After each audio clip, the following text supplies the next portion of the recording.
ደጃፋችን ላይ ነው ያለው። የምንሰማው አስደንጋጭ ነገር ነው በየቀኑ። ስለዚህ ሁል ጊዜ ተዘጋጅተን ልንኖር ያስፈልገናል። በነፋስ ክንፍ የሚበር ማንም ሊቀርበው በማይችል ብርሃን የሚኖር እሳተ መለኮት የሆነ አምላክ ከብቶች በረት ተወለደ፣ ግርግም ላይ ተኛ፣ በቅጠልና በጨርቅ ተጠቀለለ። ሰቅለው እንደሚገድሉት እያወቀ ተከትሏቸው ሄደ። ቀንድ የተባለ ኃይሉ ነው፣ ስልጣኑ ነው። ከመቀጽበት ሊያጠፋቸው ይቻለው ነበረ፣ ግን በኃይሉ አላጠፋቸው።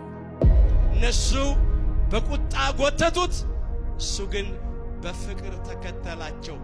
አንዳንዶቻችን ግን ከፍ ስንል ወጣትነት ስንደርስ አቋርጠናል።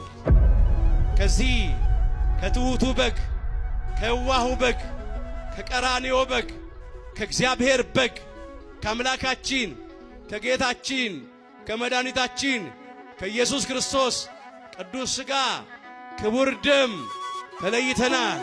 ባለቤት እግዚአብሔር አምላካችን ለሁላችንም ምስጢሩን ገልጦ ያስተምረን። ነዋ በግዑ ለእግዚአብሔር፣ የእግዚአብሔር በግ እነሆ።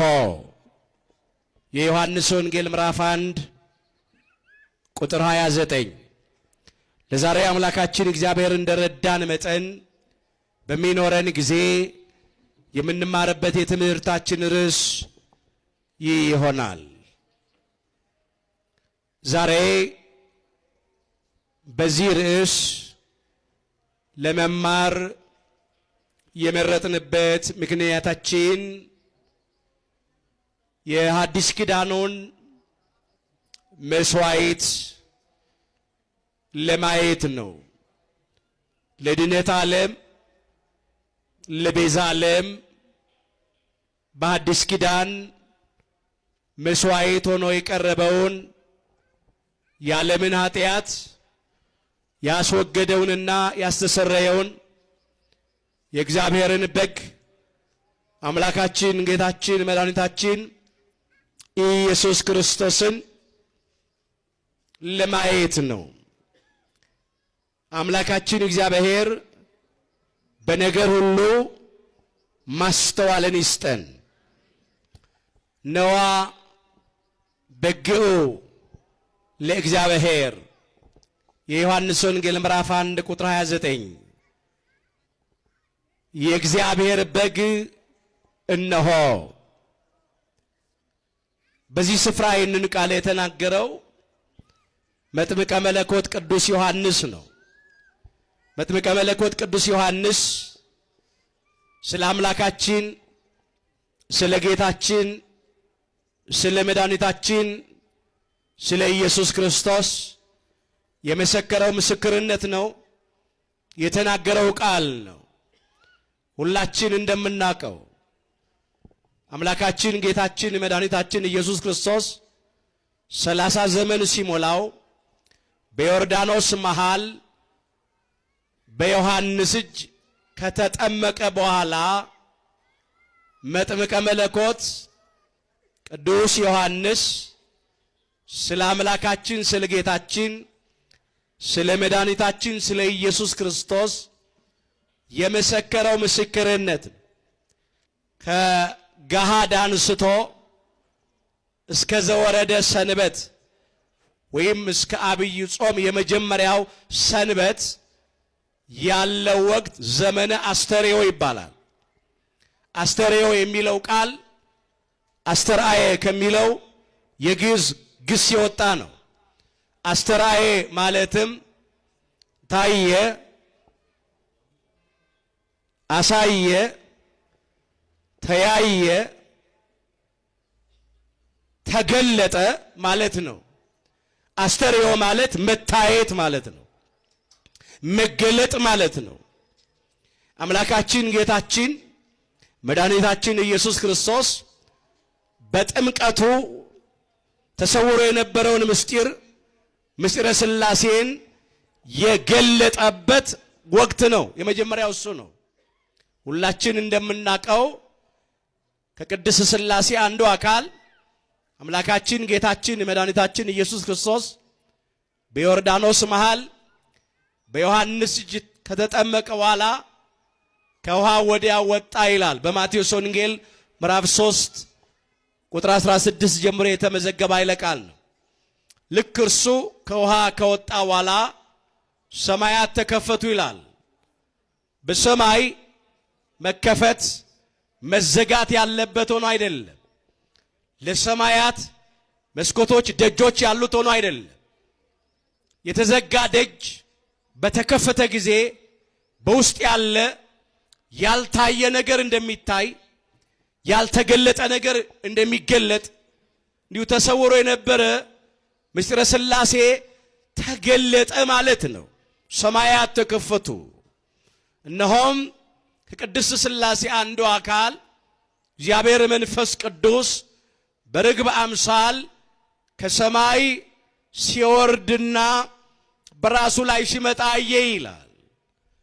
ከዚያም እንዲህ የሚል ድምፅ ከሰማይ መጣ ይላል።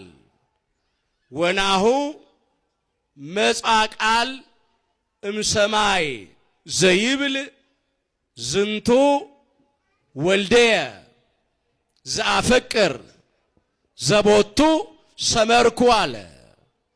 በርሱ ደስ የሚለኝ የምወልደው ለተዋሂዶ የመረጥኩበት ህልው ሆኜ ልመለክበት የወደድኩት ልጄ ይህ ነው የሚል ድምፅ መጣ። ከቅድስት ሥላሴ አንዱ አካል እግዚአብሔር አብ በድምፅ ከሰማያት መሰከረ። ምስጢረ ሥላሴ ተገለጠ። ስለዚህ ዘመኑ ዘመነ አስተርእዮ የተባለበት አንዱ ምክንያት እሱ ነው። ይህ ብቻ ግን አይደለም።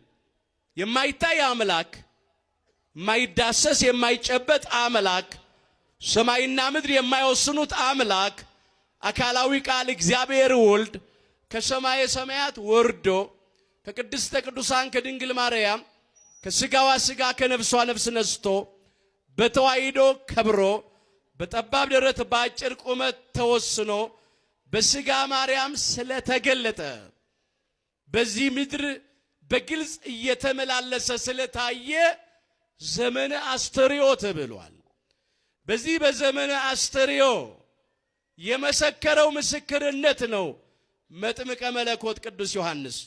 በነጋው ይላል ዮሐንስ ኢየሱስ ክርስቶስ ወደ እርሱ ሲመጣ አይቶ እንዲህ ብሎ መሰከረ። ነዋ በግኡ ለእግዚአብሔር ዘይአትት ወያሴስል ኃጢአተ ዓለም አለ። እስቲ ከኔ ጋር በሉ የዓለምን በሉ ኃጢአት የሚያስወግድና የሚያስተሰርይ የእግዚአብሔር በግ እነሆ። ርዕሳችን ነው የእግዚአብሔር በግ እነሆ። ለምንድን ነው መጥምቀ መለኮት ቅዱስ ዮሐንስ አምላካችን ጌታችን መድኃኒታችን ኢየሱስ ክርስቶስን በበግ የመሰለው?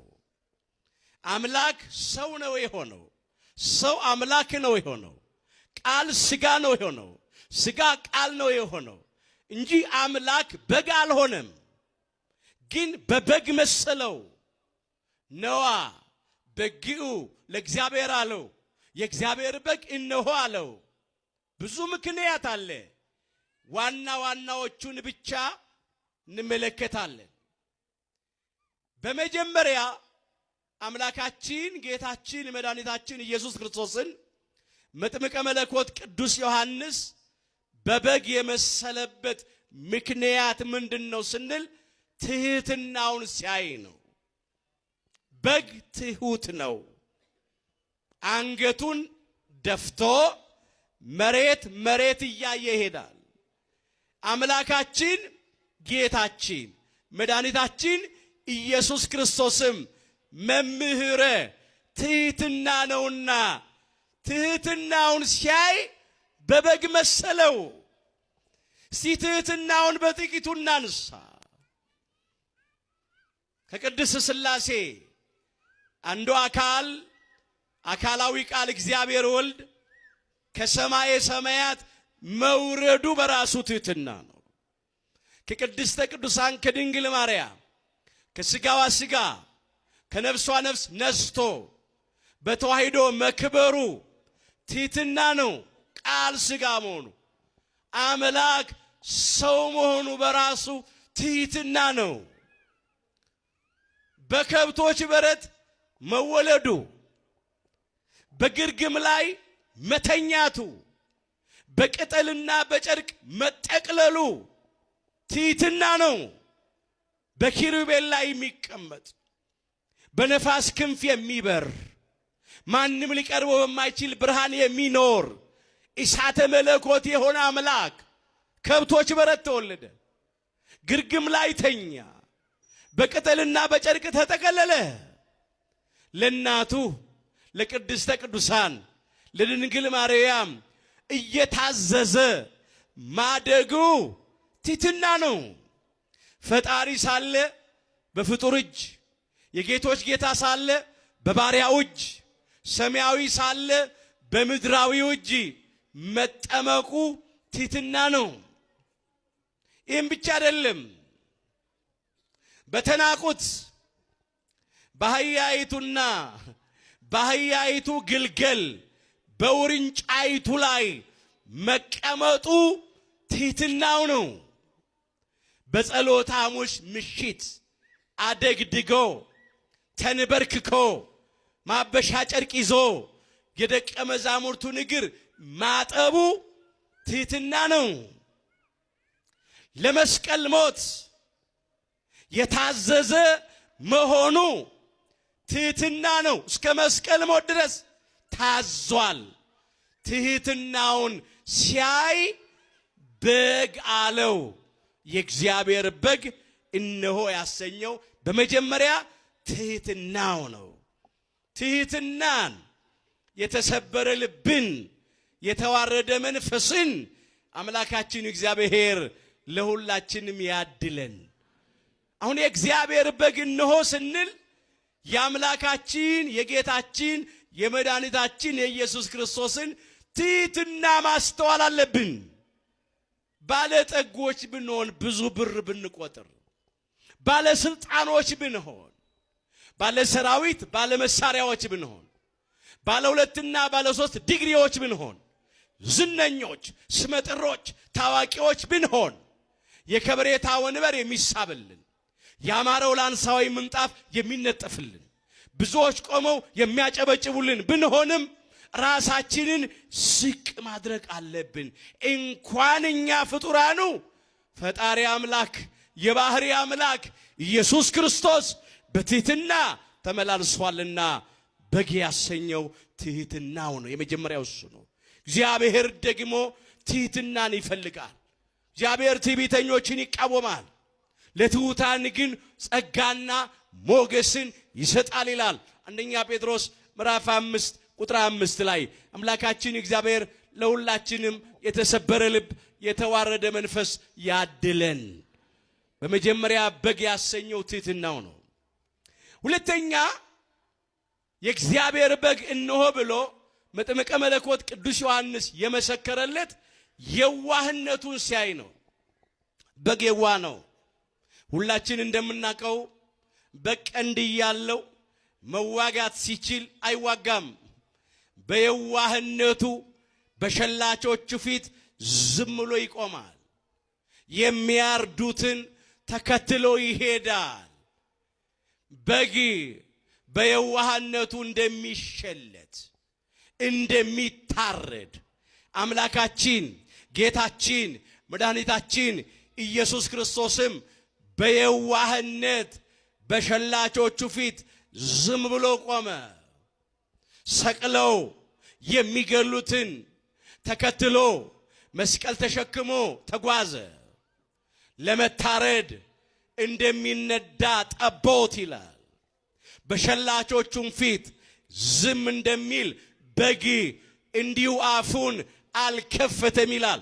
ትንቢተ ኢሳይያስ ምዕራፍ 53 ቁጥር 7 ላይ ስለ አምላካችን ስለ ጌታችን ስለ መድኃኒታችን ስለ ኢየሱስ ክርስቶስ መከራ መስቀል ነቢየ እግዚአብሔር ቅዱስ ኢሳይያስ አስቀድሞ በትንቢት የተናገረው ቃል ነው። እስቲ ከኔ ጋር በሉ፣ ለመታረድ በሉ፣ እንደሚነዳ ጠቦት በሸላቾቹም ፊት ዝም እንደሚል በግ እንዲሁ አፉን አልከፈተም። እንዲህ ተብሎ ነው የተነገረለት። በግ በሸላቾቹ ፊት ዝም ብሎ ነው የሚቆመው። አምላካችን ጌታችን መድኃኒታችን ኢየሱስ ክርስቶስም ልብሱን ሲገፉት ዝም አለ። ቀሚሱ እጀ ጠባቡ አንድ ወጥ ነበረች። ሲያወልቁበት እርቃኑን ሲያውሉት ዝም አለ። ሰቅለው ሊገሉት መስቀል አሸክመው እያንገላቱ ወደ ቀራንዮ ኮረብታ ሲወስዱት ዝም ብሎ ተከተላቸው። አስቀድሞ በክቡር ዳዊት የተነገረው ቃል እንዲፈጸም ልብሶቼን ለራሳቸው ተከፋፈሉ አለ። በቀሚሴም ላይ ዕጣ ተጣጣሉ አለ። የዳዊት መዝሙር 21 ቁጥር 18 ላይ ይሄን የተፈጸመው። አዎ ልብሶቹን ተከፋፈሉ፣ 4 ቦታ አድርገው። በቀሚሱ ላይም ዕጣ ተጣጣሉ። እጀ ጠባቧ አንድ ወጥ ስለነበረች ይህንስ አንቀዳትም ብለው ዕጣ ብለው ዕጣ ጥለው ወሰዷት። እርሱን እርቃኑን ሰቅለው ገደሉት። የዋህነቱን ሲያይ በጋለው። ወገኖቼ የተራቆትነውን ጸጋችንን መልሶ ሊያለብሰን ስለኛ ተራቆተ። ሊያከብረን ተዋረደ። ሊፈውሰን ቆሰለ። ከችንካር ሊያላቅቀን ተቸነከረ። ጣፋጩን ሊያጠጣን ሐሞትና ከርቤ መራራውን ቀመሰ። የሕይወት አክሊል ሊያቀዳጀን የሾህ አክሊል ተደፋበት። እየቆሰለ የፈወሰን፣ እየተዋረደ ያከበረን፣ እርቃኑን ውሎ ጸጋውን ያለበሰን አምላካችን ጌታችን መድኃኒታችን ኢየሱስ ክርስቶስ የምንከፍለው ምንም ነገር ስለሌለ ክብርና ምስጋና ይግባው። በደንብ አድርገን እናመስግን። የዋህነቱን ሲያይ በጋለው። ከኔ ተማሩ አለ፣ እኔ የዋህ በልቤም ትሑት ነኝና አለ። የማቴዎስ ወንጌል ምዕራፍ 11 ቁጥር 29 ላይ እስቲ ከኔ ጋር በሉ፣ ከኔ በሉ ተማሩ እኔ የዋህ በልቤም ትሑት ነኝና። ይሄው ከቃል ይልቅ ተግባር ይሰብካል። ትሕትናውን በትሕትና ከጽንሰት አንስቶ እስከ ስቅለት ድረስ ተጉዞ አሳየ።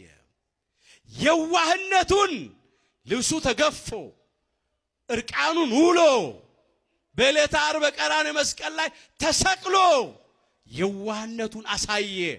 ከቃል ይልቅ ተግባር ይሰብካል። ከኔ ተማሩ። በቃል ብቻ አይደለም የሰበከው። ከኔ ተማሩ እኔ የዋህ በልቤም ትሑት ነኝ አለ። እንደዚህ የዋህነትን አምላካችን እግዚአብሔር ለሁላችንም በቸርነቱ ያድለን። ሁሉን አዋቂ አምላክ እኮ ነው። በየዋህነት ግን ልብሱን ሲገፉት፣ ቀሚሱን ሲያወልቁ፣ ዓይኑን በጨርቅ ሸፍነው ሲዘብቱበት፣ ራሱን በመቃ ሲደበድቡት፣ ምራቃቸውን ጢቅ እያሉ ሲተፉበት፣ ስጋው አልቆ አጥንቱ በረዶ እስኪመስል ደሙ እየነጠበ ሲገርፉት ዝም አለ። ይሄ የዋህነቱ ነው። ሚገርም ዝምታ ነው። በየዋህነቱ ነው ያደረገው። የዋህነቱን ሲያይ በጋለው። ሁለተኛው እሱ ነው። ሶስተኛው የእግዚአብሔር በግ እነሆ ያለው መስዋዕትነቱን ሲያይ ነው።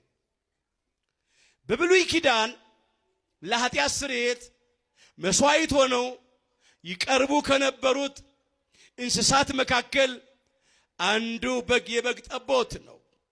የሐዲስ ኪዳኑ መስዋዕት ግን አምላካችን ጌታችን መድኃኒታችን ኢየሱስ ክርስቶስ ነው።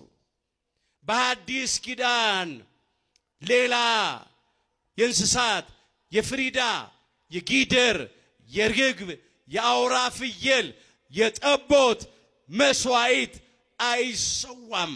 መስዋዕቱ አምላካችን ጌታችን መድኃኒታችን ኢየሱስ ክርስቶስ ነው።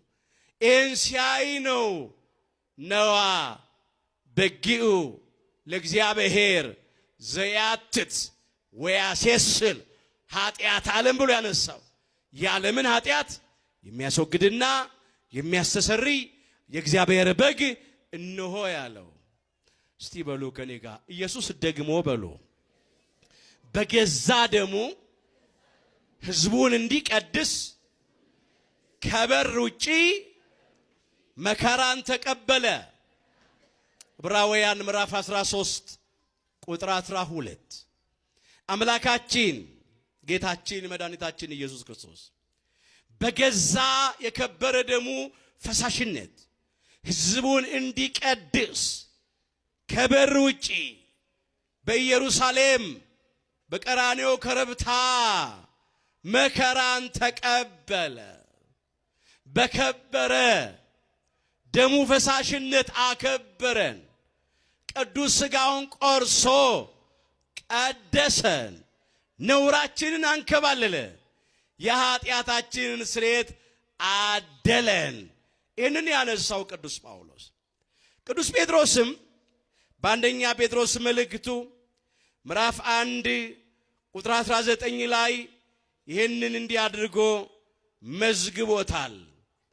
ነውርና እድፍ እንደሌለው እንደ በግ ደም አለ በክቡር የክርስቶስ ደም እንደ ተዋጃችሁ ታውቃላችሁ ነው የሚለው። ነውር እንደሌለው እድፍ እንደሌለው እንደ በግ ደም በከበረ የክርስቶስ ደም እንደ ተዋጃችሁ ታውቃላችሁ። ነውር የሌለበት እንከን የማይወጣለት ነቀፋ የማይገኝበት አምላክ ነዋ። ኃጢአት ለባህሪው የማይስማማው ንጹሕ ባህሪ ጻድቅ ባህሪ ነው አምላካችን ጌታችን መድኃኒታችን ኢየሱስ ክርስቶስ። ቅዱስ ሥጋውን ቆርሶ ክቡር ደሙን አፍስሶ የዓለምን ኃጢአት አስተሰረየ፣ የዓለምን ኃጢአት አስወገደ። ኃጢአትን የሻረው በደሙ ፈሳሽነት ነው። በብሉይ ኪዳን ይፈስ የነበረው የእንስሳት ደም ነው። ብሉይ ኪዳን ወይም ኦሪት የተመረቀችው በእንስሳት ደም ነው። ሐዲስ ኪዳን ወይም ወንጌል የተመረቀችው በክርስቶስ የከበረ ደም ፈሳሽነት ነው። አዲስ መስዋዕት የክርስቶስ ሥጋና ደም፣ አዲስ ሥርዓት በክርስቶስ የከበረ ደም ፈሳሽነት ተሰራ። ይህ ነው የእግዚአብሔር በግ ብሎ ያሰኘው። የዓለምን ኃጢአት ያስወገደ ያስተሰረየ የእግዚአብሔር በግ አምላካችን ጌታችን መድኃኒታችን ኢየሱስ ክርስቶስ ነው። ክብር ምስጋና ይግባው። ራሱን መስዋዕት አድርጎ ያቀረበ መርአዊ ሰማያዊ ከሰማይ የመጣ ሙሽራ ሰርጉን በራሱ መስዋዕትነት የደገሰ ሰምታችሁ ታውቃላችሁ? አይታችሁ ታውቃላችሁ? የትኛው ሙሽራ ነው ሰርጉን የራሱን ሥጋ ቆርሶ የራሱን ደም አፍስሶ ብሉኝ ጠጡኝ እያለ የሚያዘጋጀው የሚደግሰው? መራዊ ሰማያዊ። ሰማያዊው ሙሽራ አምላካችን ጌታችን መድኃኒታችን ኢየሱስ ክርስቶስ ግን ራሱ ቅዱስ ሥጋውን ቆርሶ ክቡር ደሙን አፍስሶ ሰርጉን ደገሰ፣ አዘጋጀ። ቅዱስ ሥጋዬን ብሉ አለ፣ ክቡር ደሜን ጠጡ አለ። የኃጢአታችንን ስርየት እንድናገኝ ራሱን መስዋዕት አድርጎ አቀረበ። ፍቅሩ ከአይምሮ በላይ ነው፣ ቋንቋም አይገልጠውም። ይሄን ደግሞ የሕይወት ምግብና የሕይወት መጠጥ ደግሞ ወልዳ የሰጠችን ቅድስተ ቅዱሳን ንጽሕተ ንጹሐን ብጽዕተ ብፁዓን ድንግል ማርያም ወላዲተ አምላክ ናት። ለዚህ ነው አባታችን አባ ሕርያቆስ በቅዳሴ ማርያም እንደዚህ ብሎ ያመሰገናት። ኦ ማርያም በእንተዝ ናፈቅረኪ ወናቤኪ እስመ ወለድኪ ለነ መብልዐ ጽድቅ ዘበአማን ወስቴ ሕይወት ዘበአማን ብሎ አመሰገናት። ማርያም ሆይ ስለዚህም እንወድሻለን፣ ከፍ ከፍም እናደርግሻለን። እውነተኛውን የጽድቅ መብልንና እውነተኛውን የሕይወት መጠጥ ወልደሽልናልና አላት። ክብርና ውዳሴ ለቅድስተ ቅዱሳን ለንጽሕተ ንጹሐን ለድንግል ማርያም ለወላዲተ አምላክ ይሁን። ይህንን ትሑት በግ የዋሁን በግ የቀራንዮን በግ የእግዚአብሔርን በግ ያለምን ኃጢአት ያስወገደውንና ያስተሰረየውን በግ ወልዳ የሰጠች እመቤታችን ቅድስተ ቅዱሳን ድንግል ማርያም ወላዲተ አምላክ ናት። ነዋ በግኡ ለእግዚአብሔር ብሎ የመሰከረለት ለዚህ ነው። ወገኖቼ እንግዲህ በግ ያሰኘው በመጀመሪያ ትሕትናው ነው። በግ ያሰኘው ሁለተኛ የዋህነቱ ነው። ሶስተኛ በግ ያሰኘው ለኃጢአት ስርየት መስዋዕት ሆኖ መቅረቡ ነው። በግስ አራጆቹን ተከትሎ የሚሄደው ስለማያውቅ ነው። እንደሚያርዱት አያውቅም። ቢላ የሳሉ እያፋጩበት ተከትሎ ይሄዳል። አምላካችን ጌታችን መድኃኒታችን ኢየሱስ ክርስቶስ ግን ሁሉን አዋቂ አምላክ ነው። በእርሱ ዘንድ የማይገለጥ የተከደነ የማይታወቅ የተሰወረ ምንም ነገር የለም። እሱ ከድርጊት በፊት ያውቃል። እርሱ ከሐሳብ በፊት ያውቃል። ነገር ግን ሰቅለው እንደሚገድሉት እያወቀ ተከትሏቸው ሄደ። ቀንድ የተባለ ኃይሉ ነው፣ ስልጣኑ ነው። ከመቀጽበት ሊያጠፋቸው ይቻለው ነበረ፣ ግን በኃይሉ አላጠፋቸውም። እነሱ በቁጣ ጎተቱት፣ እሱ ግን በፍቅር ተከተላቸው። ለነርሱም ለኛም በስጋ ሞቶ የኛን ሞት ወስዶ የእርሱን ሕይወት ለኛ ሊሰጠን ክብረ ምስጋና ለአምላካችን ለጌታችን ለመድኃኒታችን ለኢየሱስ ክርስቶስ ይሁን። በግ ያሰኘው ይሄ ነው። እንግዲህ ይህንን በግ የእግዚአብሔርን በግ ዛሬ ስጋውን እየበላን ደሙን እየጠጣን ከእርሱ ጋር አንድ ሆነን ልንኖር ያስፈልገናል። በጉ ተሰዋ፣ ሰርጉ ተዘጋጀ። ወደዚህ ድግስ ሁላችንም ተጠርተናል። አሁን ስንቶቻችን ይህንን የሕይወት ምግብ ቅዱስ ስጋውን እየበላን ነው? ይህንን የሕይወት መጠጥ ክቡር ደሙን እየጠጣን ነው? ስንቶቻችን ከእግዚአብሔር ጋር አለን? ራሳችን መጠየቅ አለብን። መልካም ነው። እሱ ያለምን ኃጢአት ያስወገደና ያስተሰረየ የእግዚአብሔር በግ ተብሏል። ስለዚህ ሁል ጊዜ ይሄንን የሕይወት ምግብ እየበላን የሕይወት መጠጥ እየጠጣን ልንኖር ያስፈልገናል። እውነት ነው። እኛ ክርስቲያኖች የኢትዮጵያ ኦርቶዶክሳዊ ተዋሕዶ ልጆች ወንዶቹ በ40 ቀን ሴቶቹ በ80 ቀን ከማኅፀነ ዮርዳኖስ ከጸጋ መንፈስ ቅዱስ ዳግም በጥምቀት በተወለድን ጊዜ በሜሮን በከበርን ጊዜ የአምላክን ቅዱስ ሥጋ በልተናል፣ ክቡር ደሙንም ጠጥተናል። እግዚአብሔርን በልጅነት ክብር አይተናል፣ ለመንግሥተ ሰማያት ክብር ታጭተናል። አንዳንዶቻችን ግን ከፍ ስንል ወጣትነት ስንደርስ አቋርጠናል። ከዚህ ከትሑቱ በግ ከዋሁ በግ ከቀራንዮ በግ ከእግዚአብሔር በግ ከአምላካችን ከጌታችን ከመድኃኒታችን ከኢየሱስ ክርስቶስ ቅዱስ ሥጋ ክቡር ደም ተለይተናል። በዓል በመጣ ቁጥር የምንጋፋው ዳር የሚሆነውን የበግ ስጋ፣ የዶሮ ስጋ፣ የፍየል ስጋ፣ የበሬ ስጋ ለመብላት ነው። እሱ የዘላለም ሕይወት አይሰጥም። እሱ ለቁመተ ስጋ ብቻ ነው። ነገር ግን የሕይወት ምግብ የሆነውን ቅዱስ ስጋውን ክቡር ደሙን መቀበል አለብን። አሁን ከኛ ያልተቀበለ የለም። የተቀበለ ማን ነው ብዬ አልጠይቅም። ያልተቀበለ ክርስቲያን የለምና። ግን ያቋረጠ ማን ነው ብል በእርግጠኛ ብዙ ሰዎች ታወጣላችሁ። አቋርጠናል። ከስጋ ወደሙ ርቀናል፣ ተለይተናል። ወገኖቼ ቅዱስ ስጋውን ካልበላን ክቡር ደሙን ካልጠጣን በራሳችን ሕይወት የለንም።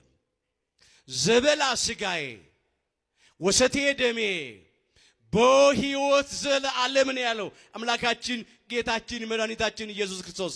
ስጋዬን የበላ ደሜንም የጠጣ የዘላለም ሕይወት አለው። የዮሐንስ ወንጌል ምዕራፍ 6 ቁጥር 54 ላይ በእውነት አስቀድሞ ሞት የመጣብን የዕፀ በለስን ፍሬ በመብላት ምክንያት ነው።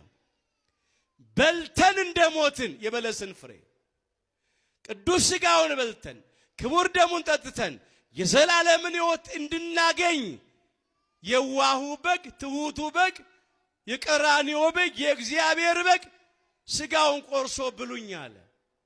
ደሙን አፍስሶ ጠጡኝ አለ። ያለ ቅዱስ ስጋው ያለ ክቡር ደሙ የዘላለም ሕይወት ስለሌለን ዘበላ ስጋዬ ወሰቴ ደሜ በሕይወት ዘለዓለም ወአነ አነስኦ በዳህሪት ዕለት አለ። እኔም በኋለኛይቱ ቀን አነሳዋለሁ አለ። በትንሣኤ ዘጉባኤ በፍርድ ቀን በመጨረሻው ቀን አነሳዋለሁ አለ። የሁላችንን ትንሣኤ የክብር ያድርግልን። የክብር ትንሣኤ፣ የሕይወት ትንሣኤ ለመነሳት ስጋውን መብላት ደሙን መጠጣት እሱ ብቻ አይደለም። እንዲህም አለ እስመ ስጋዬኒ መብላ ጽድቅ ዘበአማን ውእቱ ወደሜኒ ስተ ሕይወት ዘበአማን ውእቱ ነው ያለው። ስጋዬ እውነተኛ የጽድቅ መብል ነውና አለ። ደሜም እውነተኛ የሕይወት መጠጥ ነውና አለ። ህብስቱ ተለውጦ ነፍስ የተለየው መለኮት የተዋሃደው የአምላክ ቅዱስ ስጋ ይሆናል። ወይኑ ተለውጦ ነፍስ የተለየው መለኮት የተዋሃደው የአምላክ ክቡር ደም ይሆናልና ስጋዬ እውነተኛ የጽድቅ መብል ነው፣ ደሜም እውነተኛ የሕይወት መጠጥ ነው ያለው።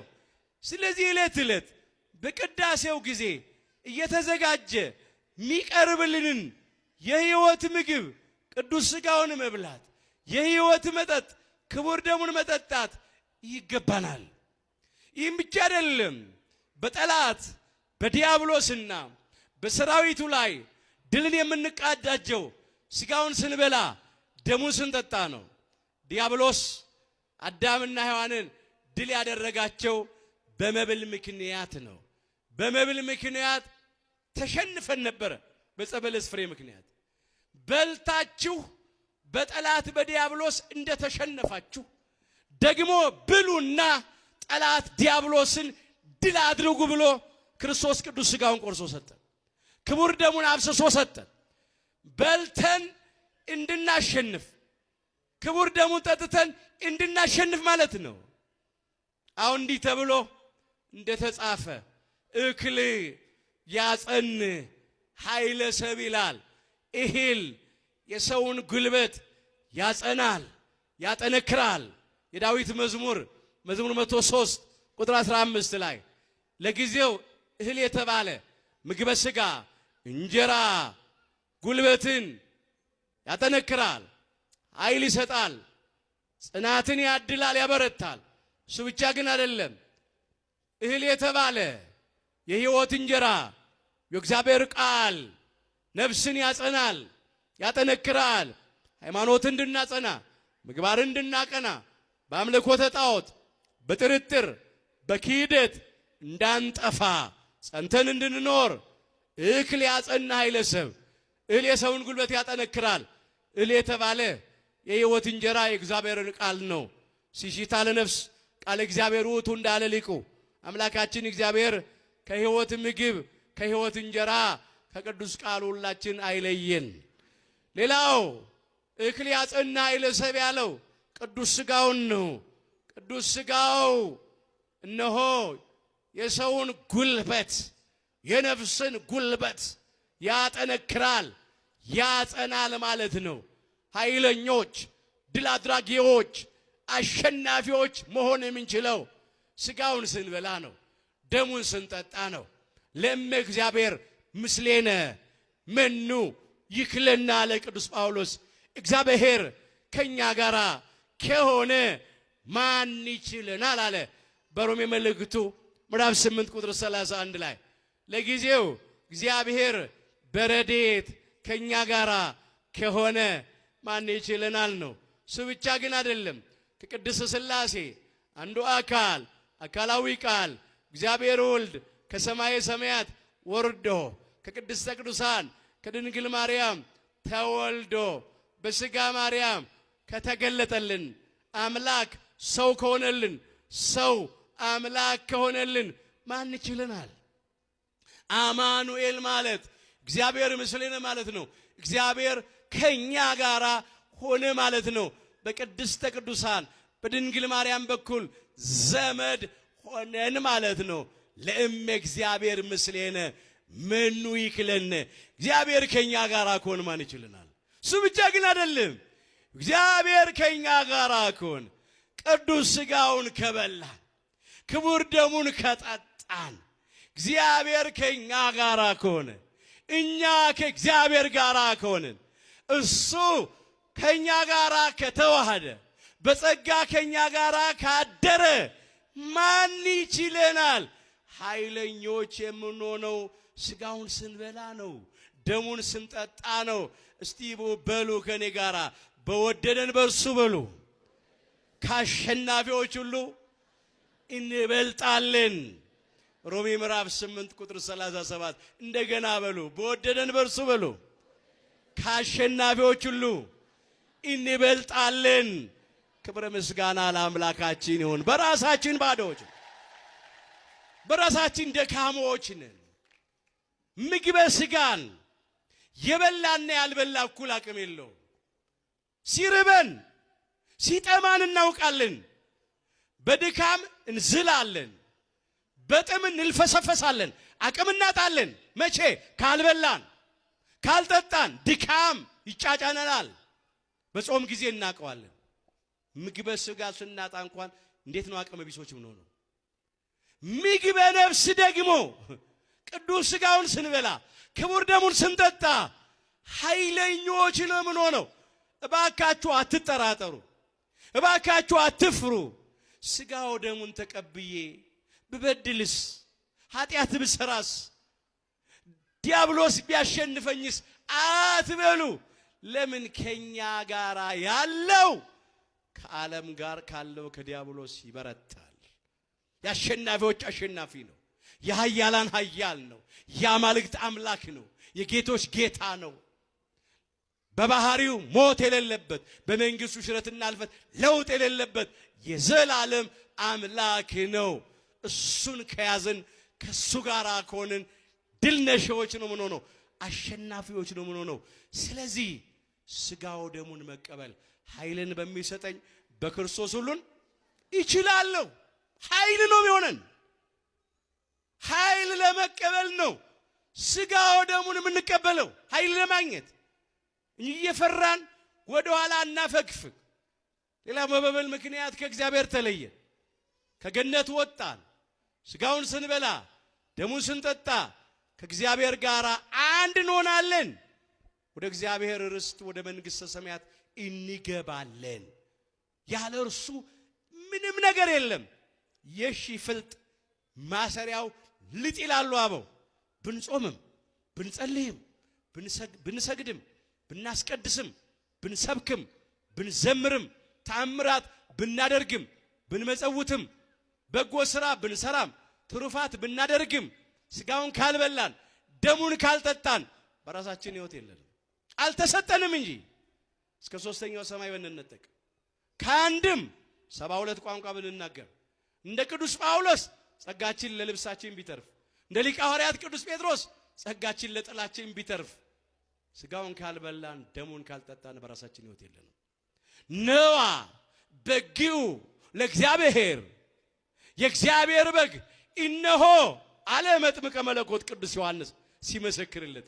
ስለዚህ ይህንን ትሁት በግ የዚህን የዋህ በግ የዚህን የቀራንዮ በግ የዚህን የእግዚአብሔርን በግ የአምላካችን የጌታችን የመድኃኒታችን ኢየሱስ ክርስቶስን ቅዱስ ሥጋውን እየበላን ክቡር ደሙን እየጠጣን ለዘላለም በሕይወት እንድንኖር አምላካችን በቸርነቱ ሁላችንን ይርዳን።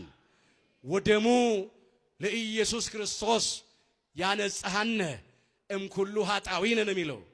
የኢየሱስ ክርስቶስ ደም ከኃጢአታችን ሁሉ ያነጻናል ይላል አንደኛ ዮሐንስ ምዕራፍ 1 ቁጥር 7 ላይ የኃጢአታችንን ስርየት የምናገኝ ከኃጢአት ኢድፍ የምንነጻው ከርኩሰት የምንቀደሰው ክቡር ደሙን ስንጠጣ ቅዱስ ሥጋውን ስንበላ ነው። እባካችሁ የበይ ተመልካቾች አንሆን። አሁን በዓል በመጣ ቁጥር ስናከብር ደስ ይላል። ሰሞኑን በተከታታይ ብዙ በዓላት አክብረናል። በተለይ ይሄ ጥር በዓላት በብዛት ያሉበት ወቅት ነው። በቤተ ክርስቲያናችን የአደባባይ በዓላት በስፋት አሉበት፣ ደስ ይላል። ግን ስንቶቻችን በዓላችን የእግዚአብሔርን በግ የአምላካችን የኢየሱስ ክርስቶስን ቅዱስ ሥጋውን እየበላን ክቡር ደሙን እየጠጣን አከበር ነው? በዓሉ ትርጉም የሚኖረው ሥጋውን እየበላን ደሙን እየጠጣን ስናከብረው ነው። ከዚህ ውጪ ግን በሌላ መብልና መጠጥ ብቻ ከሆነ በዓሉ ልማድ ነው የሚሆነው፣ ትርጉም የለውም። ብዙ ጊዜ የምንገኘው ሌላ ቦታ ነው። በእኛ ዘንድ ይሄ አይደረግ። አሁንም እባካችሁ እናስተውል። ጊዜው አጭር ነው። ወጥቶ መግባት የለም፣ ተቀምጦ መነሳት የለም። እድሜያችን ከሸማኔ ሞርወሪያ ይልቅ እየቸኮለ ነው። ከሚሮጥ ሰው ይልቅ እየፈጠነ ነው። አሁን ታይቶ ኋላ የሚጠፋ እንፋሎት ነው። የጠዋት ላይ ጤዛ ነው ሕይወታችን። ተሰባሪ ሸክላዎች ነን። የመስከረም የጥቅምት አደይ አበባዎች ነን። ዳር ላይ የለም፣ ታኅሳስ ላይ የለም። አሁን የለም፣ አበባው ጠውልጓል፣ ደርቋል፣ ረግፏል። የእኛም ሕይወት እንደዚህ ነው። ሞት እደጃፋችን ላይ ነው ያለው። የምንሰማው አስደንጋጭ ነገር ነው በየቀኑ። ስለዚህ ሁል ጊዜ ተዘጋጅተን ልንኖር ያስፈልገናል። ራሳችንን ከሕይወት ምግብ ከቅዱስ ሥጋው ከሕይወት መጠጥ ከክቡር ደሙ ከልክለን ልንመላለስ አይገባንም። በተሰጠን ጊዜ ሃይማኖታችን አጽንተን ምግባራችንን አቅንተን ለንስሐ የሚገባ ፍሬ አፍርተን እንደ ቸርነት ነው እንጂ እንደ በደላችን አይሁን ብለን በተሰበረ ልብ በተዋረደ መንፈስ በትሕትና ሆነን ወደ ሕይወት ምግብ ወደ ቅዱስ ሥጋው ወደ ሕይወት መጠጥ ወደ ክቡር ደሙ እንቅረብ። ያን ጊዜ አምላካችን የዘላለምን ሕይወት ያድለናል።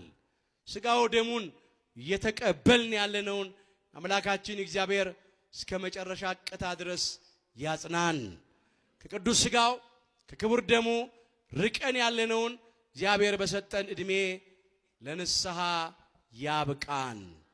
ነዋ በግኡ ለእግዚአብሔር የእግዚአብሔር በግ እነሆ። የዮሐንስ ወንጌል ምዕራፍ 1 ቁጥር 29 ሁላችን ከውድቀታችን ተነስተን ከርኩሰታችን ተቀድሰን ወደ አባቶቻችን ወደ ካህናት ቀርበን ኃጢአታችን ሁሉ ተናዘን ቅዱስ ሥጋዋን በልተን ክቡር ደሙን ጠጥተን መንግሥቱ እንድንወርስ ስሙ እንድንቀድስ ኃያሉ እግዚአብሔር አምላካችን ይርዳን። እግዚአብሔር አምላካችን በቸርነቱ የሁላችንን መጨረሻችንን ያሳምርልን።